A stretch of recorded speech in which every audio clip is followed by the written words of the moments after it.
नमस्कार। आज आप लोग अध्ययन करेंगे आरआरबी एनटीपीसी स्टेज फर्स्ट का इम्पॉर्टेंट एमसीक्यू। तो जिसमें जो है पहला, किस पदार्थ की मात्रा को मापने के लिए निम्नलिखित में से किस इकाई का उपयोग किया जाता है। तो पदार्थ की मात्रा मापने के लिए मोल का प्रयोग किया जाता है, उपयोग किया जाता है। तो इसमें पहला का ऑप्शन बी सही है, यानी मोल। अगला प्रश्न है दूसरा, निम्नलिखित में से कौन सा डीआरडीओ द्वारा विकसित एक मल्टी बैरल रॉकेट सिस्टम है। तो इसमें बताना है, यह रॉकेट का नाम है त्रिशूल, धनुष, पिनाका और पृथ्वी। तो इसमें दूसरा का ऑप्शन सी है, यानी पिनाका। अगला प्रश्न है, उबंटू क्या है, यानी उबंटू क्या है। तो उबंटू एक ऑपरेटिंग सिस्टम है। तो तीसरा का ऑप्शन डी सही है। अगला प्रश्न इसमें है चौथा, कंप्यूटर और इंटरनेट के डोमेन में यूआरएल का पूर्ण रूप क्या है, यानी यूआरएल को क्या कहते हैं। तो यूआरएल को कहा जाता है यूनिफॉर्म रिसोर्स लोकेटर। तो इसमें चौथा का ऑप्शन सी सही है। अगला प्रश्न, निम्नलिखित में से कौन सहजीवी संबंध को दर्शाता है। सहजीवी का मतलब जिसमें दो जीव आपस में मिलकर जीवन यापन करते हैं और भोजन बनाते हैं। तो इसमें पांचवा का ऑप्शन है ए, यानी काई। फिर अगला प्रश्न छठवां, निम्नलिखित में से कौन सा रोग विषाणु से होता है। तो इसमें से जो रोग है चिकन पॉक्स, यह विषाणु से होता है। तो छठवां का ऑप्शन डी सही है। फिर अगले प्रश्न की ओर चलते हैं। तो अगला प्रश्न इसमें है, निम्नलिखित में से किस माध्यम में ध्वनि नहीं जा सकती। तो जहाँ पर वायु न हो तो वहाँ पर ध्वनि संचरण नहीं कर सकती। तो इसलिए जहाँ पर वायु न हो उसे निर्वात कहा जाता है। तो सातवां का ऑप्शन बी सही है। यानी इस्पात में जा सकती है, वायु में जा सकती है, दूध में भी, लेकिन निर्वात में नहीं। तो सातवां का ऑप्शन इसमें बी सही है। अगला प्रश्न है आठवां, सेरीकल्चर शब्द निम्नलिखित में से किससे संबंधित है। तो सेरीकल्चर, यह रेशम की खेती को सेरीकल्चर के नाम से जाना जाता है। तो आठवां का ऑप्शन बी सही है। अगला प्रश्न, यदि किसी व्यक्ति का द्रव्यमान पृथ्वी की सतह पर 60 केजी है तो चंद्रमा की सतह पर उस व्यक्ति का द्रव्यमान कितना होगा। तो यहाँ पर यह बता दें कि किसी भी वस्तु का द्रव्यमान हर एक जगह एक ही होता है, द्रव्यमान नहीं बदलता है। लेकिन भार अलग अलग जगहों पर, जैसे चंद्रमा पर अलग, पृथ्वी पर अलग, किसी और ग्रह पर अलग हो सकता है और होता भी है भार, लेकिन द्रव्यमान हर एक जगह निश्चित होता है। तो इसलिए 60 किग्रा यानी केजी अगर पृथ्वी पर है तो चंद्रमा पर भी 60 केजी होगा। तो नौवां का ऑप्शन सी सही है। अगला प्रश्न, कंप्यूटर के किस भाग को उसका मस्तिष्क कहा जाता है। तो सीपीयू को कंप्यूटर का मस्तिष्क कहा जाता है। तो 10वां का ऑप्शन सी सही है। अगले प्रश्न की ओर चलते हैं। तो इसमें है, निम्नलिखित में से कौन सा राज्य पूर्वोत्तर भारत के 7 सिस्टर्स राज्यों का सदस्य नहीं है। यानी कहने का मतलब 7 शहर, यानी 7 सिस्टर्स का मतलब यानी किसे 7 बहन कहा जाता है और उसमें से एक राज्य उसका सदस्य नहीं है। तो वह है इसमें 11वां का ऑप्शन बी, यानी सिक्किम। सिक्किम इसके अंतर्गत नहीं आता है। अगला प्रश्न, किस सिख गुरु ने खालसा पंथ की स्थापना की थी। तो इसमें जो है 12वां का ऑप्शन डी, यानी श्री गुरु गोविंद जी ने। अगला प्रश्न, सबरीमाला मंदिर कहाँ पर स्थित है। तो सबरीमाला मंदिर यह स्थित है, तो इसमें ऑप्शन में केरल, यानी केरल में स्थित है। अगले प्रश्न की ओर चलते हैं। इसमें अगला प्रश्न है कि निम्नलिखित में से कौन सा स्मारक दिल्ली में स्थित नहीं है। तो दिल्ली में स्मारक स्थित नहीं है, वह है बुलंद दरवाज़ा। तो 14वां का ऑप्शन बी सही है। अगला प्रश्न, महात्मा गांधी ने साबरमती से लेकर दांडी तक प्रसिद्ध नमक मार्च शुरू किया था? दांडी गुजरात के किस जिले में है? यानी दांडी जो है जगह वह गुजरात के किस जिले में पड़ता है? तो वह नवसारी जिले में पड़ता है। तो इसमें 15वां का ऑप्शन बी सही है।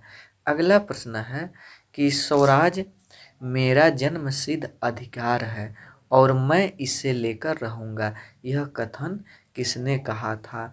तो यह कथन बाल गंगाधर तिलक ने कहे थे। तो इसमें 16वां का ऑप्शन सी सही है। अगला प्रश्न है कि 1 अप्रैल 2019 से किस दो बैंकों को बैंक ऑफ बड़ौदा में विलय कर दिया गया, यानी उसमें मिला दिया गया? तो वह बैंक है विजय बैंक, और इसमें से विजय बैंक और देना बैंक। तो 17वां का ऑप्शन सी सही है। अगला प्रश्न इसमें, भारत में केंद्रीय आलू अनुसंधान संस्थान कहाँ स्थित है? तो भारत में केंद्रीय आलू अनुसंधान संस्थान शिमला में स्थित है। तो 18वां का ऑप्शन यह बी सही है, नहीं सॉरी 18वां का ऑप्शन ए सही है। फिर अगला प्रश्न, निम्नलिखित में से कौन सा देश बिम्सटेक का सदस्य नहीं है? तो इसमें बिम्सटेक का जो सदस्य नहीं है वह है तो 19वां मालदीव। तो इसमें 19 का ऑप्शन डी सही है। अगला प्रश्न, प्रार्थना समाज के संस्थापक कौन थे?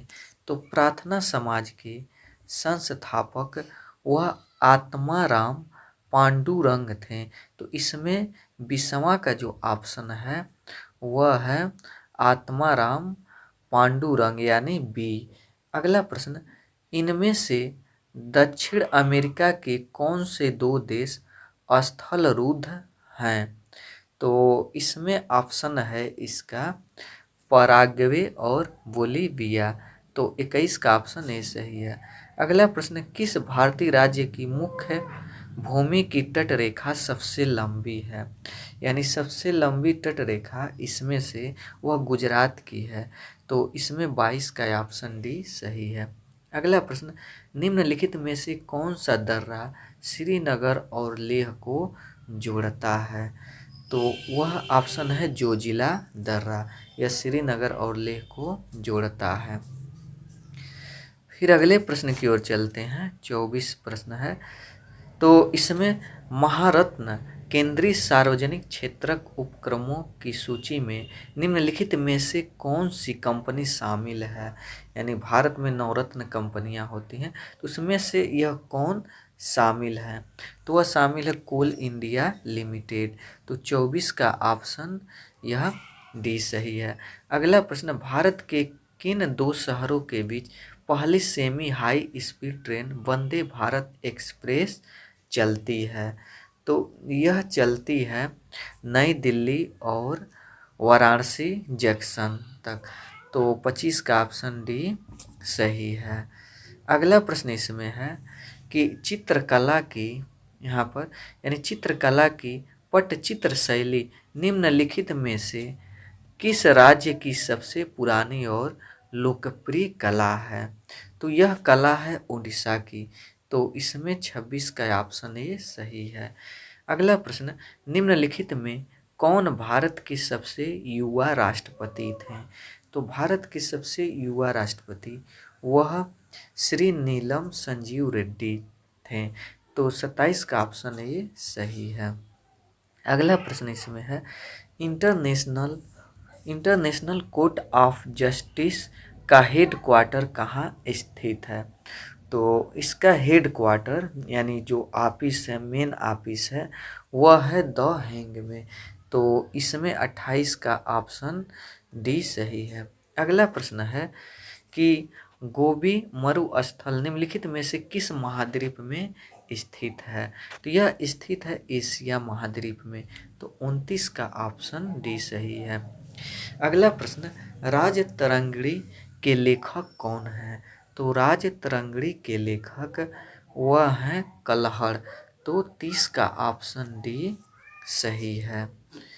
अगला प्रश्न है, पानीपत का दूसरा युद्ध अकबर और हेमू के बीच किस वर्ष में हुआ था? तो अकबर और हेमू के बीच पानीपत का जो दूसरा युद्ध है वह 1556 ईस्वी में हुआ था। तो इसमें इसका ऑप्शन डी सही है। अगला प्रश्न, निम्नलिखित में से कौन सा देश संयुक्त राष्ट्र सुरक्षा परिषद का अस्थायी सदस्य नहीं है? यानी संयुक्त राष्ट्र संघ में सुरक्षा परिषद में मात्र 5 देश ही अस्थायी सदस्य होते हैं और 10 अस्थायी। तो इसमें कह रहा है जो अस्थायी सदस्य नहीं है तो वह है इसमें से जापान। जापान अस्थायी सदस्य में नहीं आता है। अगला और लास्ट प्रश्न है, लोकसभा के सदस्यों की अधिकतम संख्या कितनी है? तो लोकसभा के सदस्यों की अधिकतम संख्या वह है 552। वीडियो अच्छा लगा हो तो लाइक करें और सब्सक्राइब जरूर करें।